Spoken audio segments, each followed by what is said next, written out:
was easy. Thank you all so much for being here. It's my pleasure to be here tonight, and so nice to see so many familiar faces out in the audience, especially from Sheridan College, all of you who I think of as family. It's a pleasure to have my dear friend Janet McPherson introduce me and give a great slide talk before. As she mentioned, we have been friends for a long time and have had many collaborations together and lots of crossover in our interests and our work. I'd like to give a strong thank you to the Canadian Clay and Glass Gallery and the Keith and Winifred Shantz Fund for the Arts, first and foremost. I would also like to thank this year's jury, Rachel Gottlieb, Gloria Hickey, and Paul Machu. I'm going to sort of focus on just my most recent work for my talk tonight, the work that I've created since 2015. That's the work that I put together to make my application to the Winifred Shantz Award this year, and I feel like it's been almost 9 years since I finished with my MFA in Minneapolis at the University of Minnesota back in 2010. And I think as a student, I always kind of looked to other artists that I admired and thought something happens to people when they kind of get away from their MFA and away from the school setting and sort of come into their own in the studio and start making the work that kind of feels really like their own work. And I feel like that's sort of what's been happening to me over the last couple of years, and it's been an exciting time for me to be putting the work out there and getting lots of feedback about what I've been doing. So this is a piece that I started, and it now has become sort of the corner piece of my series, which I call Neo-Istoriato. And I started making this work in 2015, and it was really work that I was making at a time when Justin Trudeau had not yet become Prime Minister, and I was feeling a lot of grief about where I felt like Canada was as a country in the end of the Harper years. And so this piece really was kind of encompassing in together all of the sort of feelings I had, some environmental grief, feelings about what was happening to victims of social or sexual violence in our country, particularly Indigenous women. And it was really the first time that I started to put sort of overtly political narratives into my work.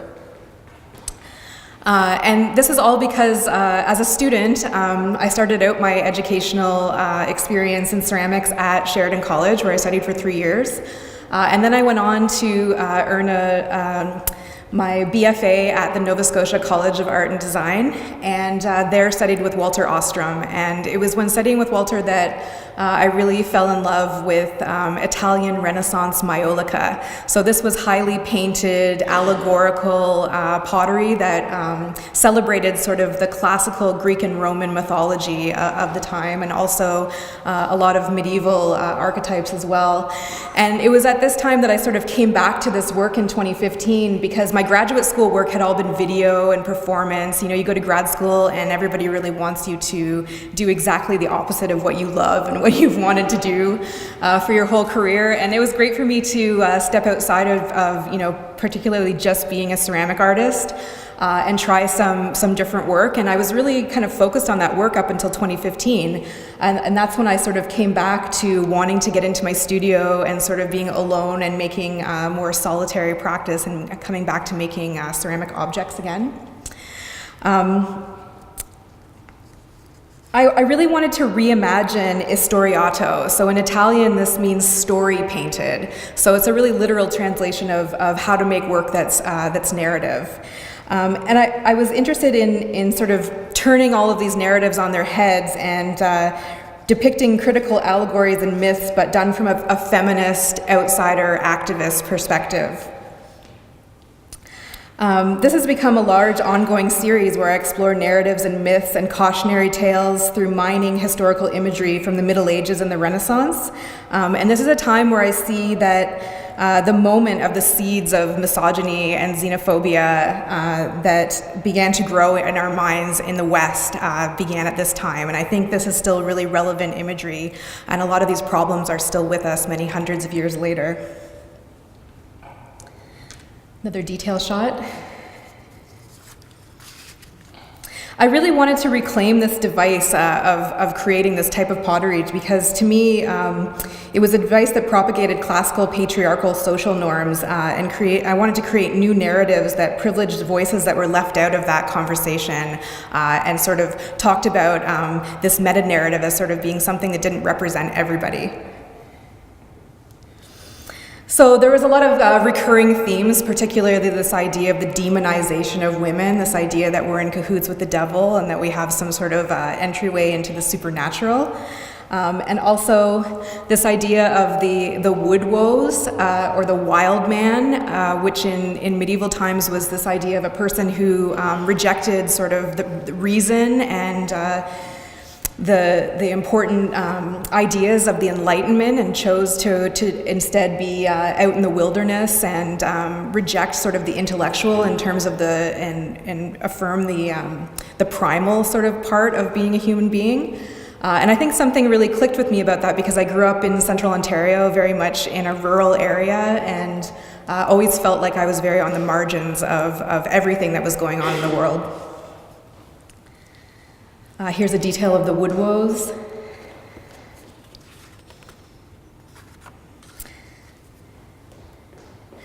So this piece is more recent, 2017. This piece is called The Lake of Fire, White Women Elected Trump. And it was a response that I was having to the moment in time when Trump was elected president in the United States, and the headline that I was seeing everywhere was "White Women Elected Trump," and that was something that made me deeply uncomfortable and sad.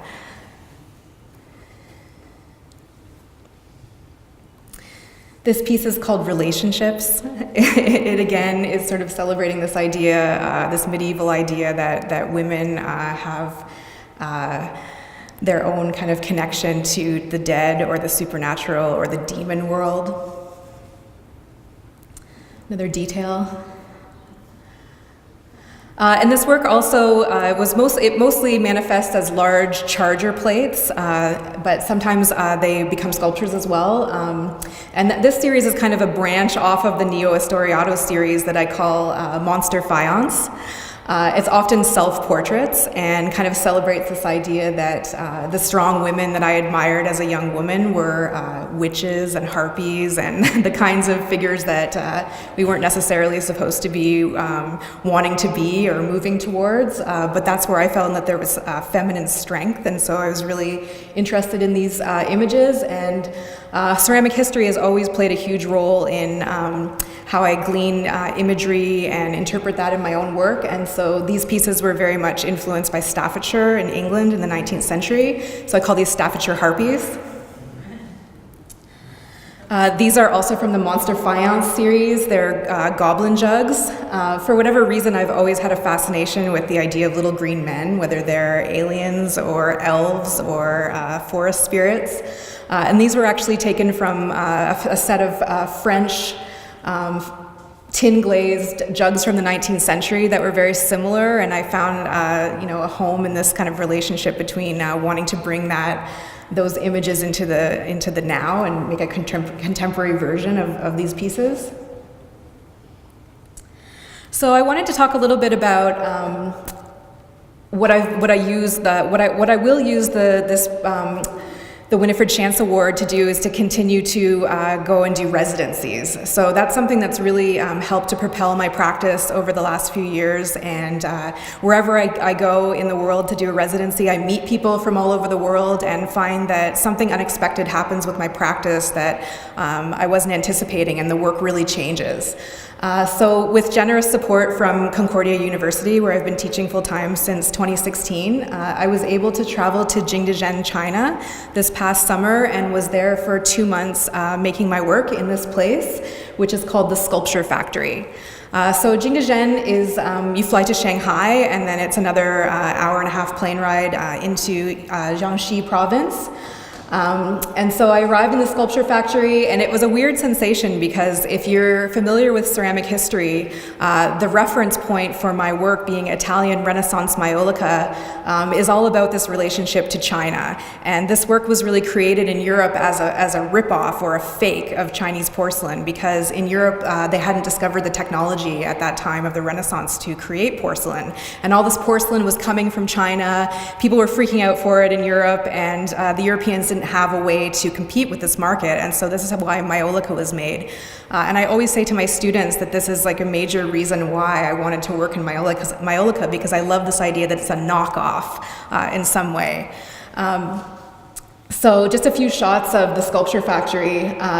It was just a dream come true to be able to be in this setting where really anything that you can imagine that you want to do in ceramics is available. There's many different mold shops. There's an artisan that you can employ to help you with mold making, with sculpting, with decorating. Anything you could imagine has been going on in this place for 1,000 years.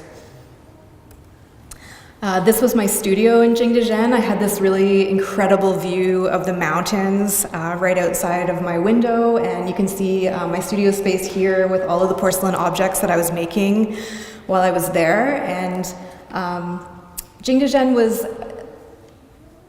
challenging for me because I had spent a really long time developing my technology in earthenware. So to have to go to China and work in porcelain suddenly was a really steep learning curve that I didn't do real well with at the beginning. So I spent a lot of time traveling around Jingdezhen, and they take you all around. The residency that I was at was called the Pottery Workshop. It's a very famous residency in Jingdezhen, and part of what we get to do is go with our translators and visit all of the different factories and workshops in Jingdezhen where they've been making huge things like this for many hundreds and even 1,000 years. So taking in all of this technology and sort of the prowess of how things are made in China was an amazing and also intimidating experience.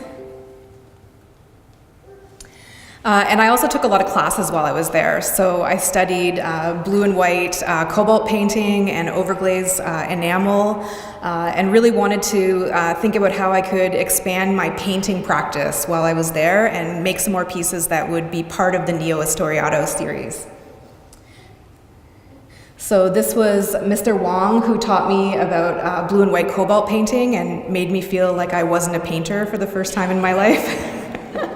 And I think that the sort of unexpected thing about being in Jingdezhen was that I was going there sort of expecting to make new pieces and kind of investigate different technologies, but the thing that I really engaged in more than anything, and what was the most sort of lasting experience there, was the sharing and exchange that went on with the Chinese artists that I met in the sculpture factory, and having these conversations about what it means to be a ceramic artist in the contemporary art market, and how we reconcile this kind of relationship to China that the West has had for so long, especially in ceramics, and what are the differences and what can we learn from each other and continue to sort of build on and think about in terms of education. So this is some of the work that I made in Jingdezhen. This piece is called Weinstein's Hollywood. So it was a lot of continuation of the Neo-Istoriato, responding to the news and thinking about how I could use the figure-ground relationship with the blue and white cobalt painting as a different way, whereas my previous pieces were very colorful and really more composed with a full palette, and here I was sort of reduced to 2 colors and kind of working with that. And trying to figure out how my narratives would change when confronted with this other culture and society. And what I really kind of came to understand was that the things about feminism and the things about politics and activism and all the stuff that I'd been thinking about was, just as much on the minds of all of my friends that I met there as they are on my own, and that was also a really important realization. So I mostly worked on large charger plates while I was in Jingdezhen, and after I showed Mr. Wong my portfolio, because I felt so hurt that he thought I was a terrible painter, I realized that that was kind of one of the really important things about this cultural exchange that was going on, because most of what goes on in the educational setting in Jingdezhen is kind of a rigid reproducing of historical objects. So Mr. Wong was really teaching me how to paint blue and white as though I was a Song Dynasty Chinese painter, and I was trying to tell him that that's really not what I wanted to do, and that I wanted to use the technology in order to sort of enhance and continue on with my own story. Just another detail shot. And this was the last charger plate that I made there. So again, similar narratives kind of dealing with these ideas of sacred spaces, near nature spaces, the outsider, the strong woman, the witch, magic, all of these kinds of issues coming out in a different color palette on new pieces. And I also had a lot of molds made while I was in Jingdezhen. So I used this wonderful black clay that was available and sculpted and continued on with my Fubi series, or the Monster Faience. So I sculpted these cats that were very much influenced by Japanese example, and also Staffordshire, again, English pieces from the 19th century. And I'm really interested in this idea of the foo dogs, which is something that comes from China, and this idea that an object can be a charm and can be something that's meant to protect. So the foo dogs are always in a pair, and this idea is that one of them protects the dwelling and the other protects the people that dwell there.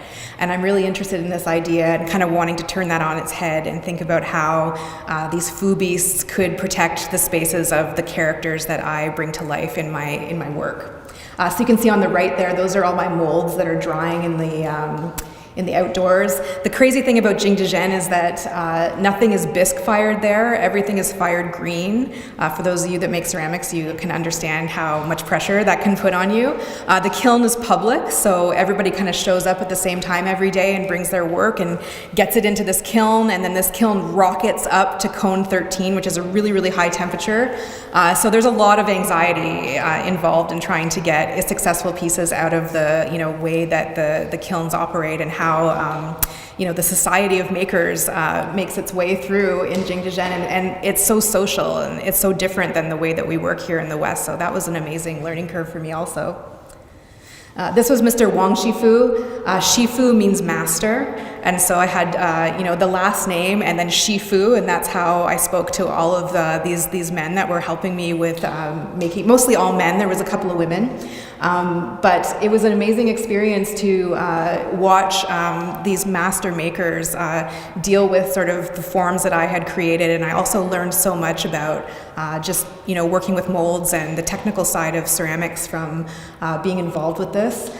It was kind of funny to end up having all of these relationships with all of these different men that were helping me make my work, and we had not one word of language between us, but we ended up having these really kind of friendly relationships with lots of hand gestures and smiling.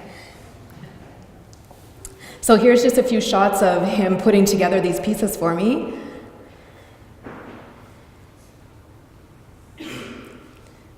And here they are, just freshly pressed in porcelain and painted in cobalt but not glazed, and then finally glazed and finished. So again, what I want to kind of reinforce is this idea that this is my friend Huang Fei and my friend Kaya and their lovely son, and I spent a ton of time with them in Jingdezhen, and again, just this idea that ultimately the most important thing that came out of my time in Jingdezhen was the friendships that I made while I was there, and the exchanges and conversations that we had that I feel like have made me a better professor and just a more aware and more in the world artist as a result of this experience. With the generous support of the Winifred Chance Award, I'll be traveling to Medicine Hat, Alberta in June and staying for June and July at Madalta, which is a beautiful historic clay residency in Alberta. After the punishing technical learning curve of Jingdezhen, I'm really looking forward to going to a residency where I have a little bit more control over technology and feel like I can kind of work in my comfortable way of working. So I'm really excited to be making more pieces for some upcoming upcoming exhibitions there. I currently have an exhibition up at Centro Materia in Quebec City that's going to be traveling to La Guilde in Montreal starting in February and until May of next year. And I'm also pleased to be organizing an exhibition at the National Conference on Education in the Ceramic Arts this year, or NCECA, which is going to be happening in Minneapolis, which is my alma mater city for my MFA. So it's a really exciting year for me to feel like I'm sort of emerging out and sharing this work with everybody. So thank you very much.